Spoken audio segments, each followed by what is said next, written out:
Good morning, YouTube. All right, the holidays are on their way, and that means mac and cheese. All right, I've shown you how to do several different varieties. Thanks, Ricky.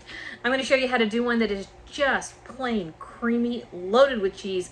It's so delicious. It's also the easiest thing you'll ever make. All right, let's cook, y'all. We got a family to feed. We're going to start out with 1 cup of cottage cheese. This is full fat cottage cheese, or like I think it says 4% milk fat.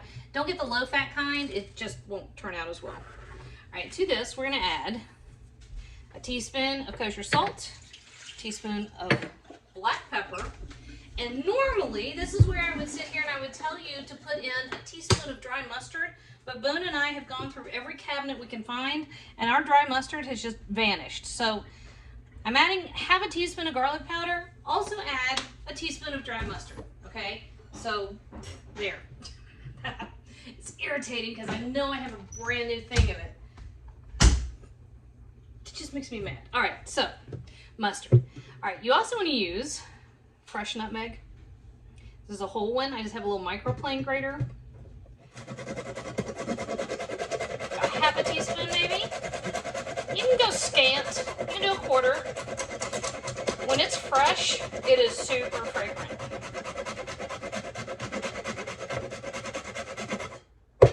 Okay, so we're just gonna whiz that together. Well, I just threw the rest of my nutmeg on the floor. So we're gonna whiz this together just to kind of get it creamy. Well, first, my typical wrestle. There we go. I have to wrestle with my food processor.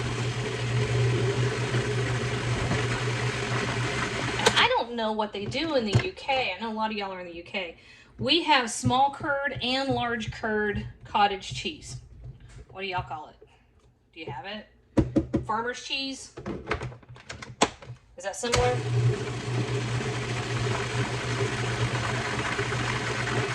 There we go.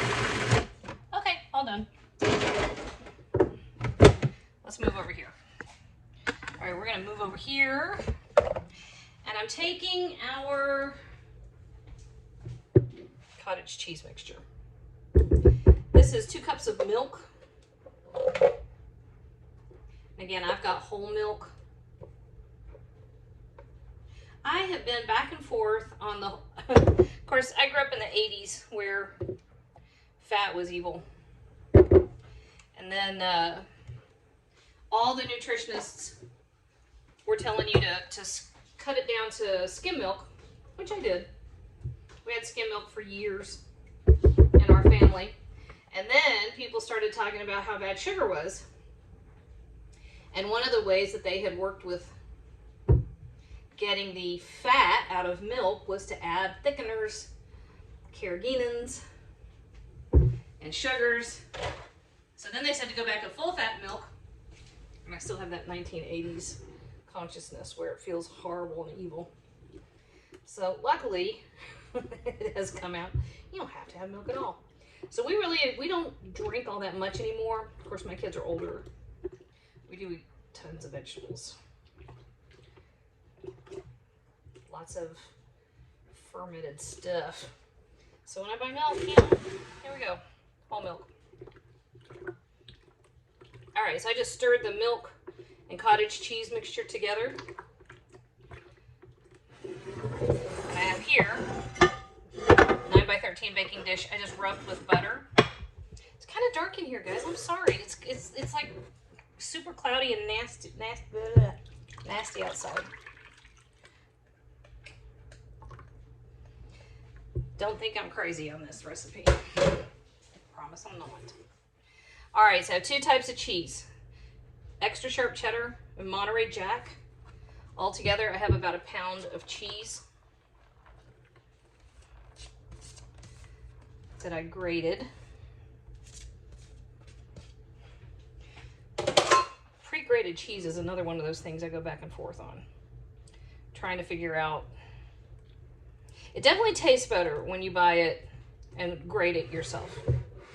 I will say that. So that's a no-brainer. It's also less expensive, so also a no-brainer. Here's the convenience factor.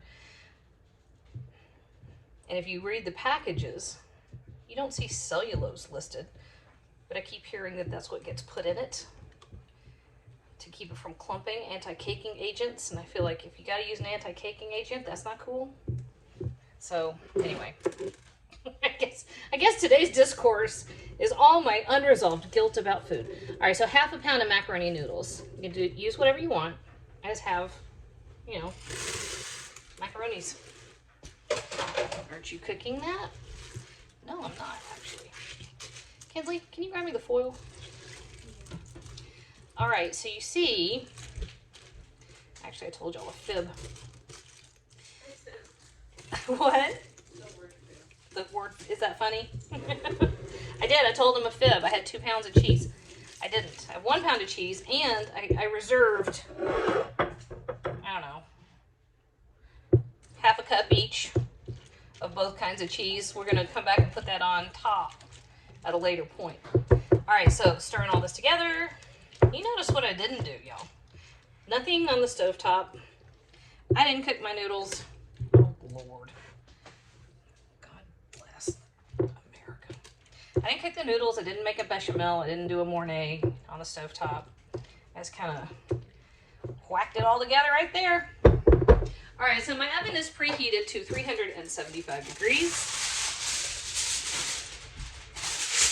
I am covering this bad boy with aluminum foil. And it's going to go in my 375 degree oven for 30 minutes. Meet you back here. All right, so we've had 30 minutes.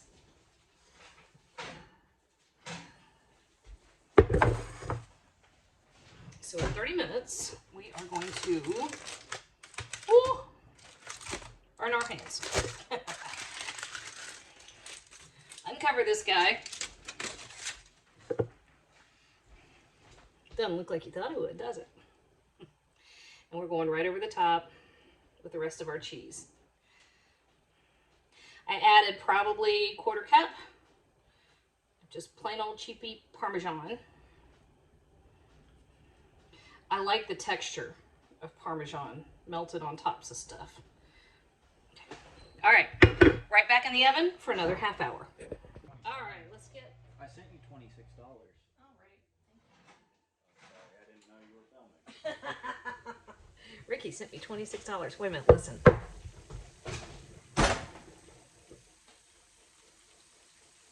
You know what it's saying? It's saying that's the best thing you're going to eat all week. All right. Technically, you should let this sit here for about 10 minutes just so that everything kind of chills out a little bit because it is still working hard. You can hear it. Are we going to wait? We are not because we don't do that. All right. Holy crap, y'all. That is so much better than even you think it's going to be. You need to go make this right now. Right now.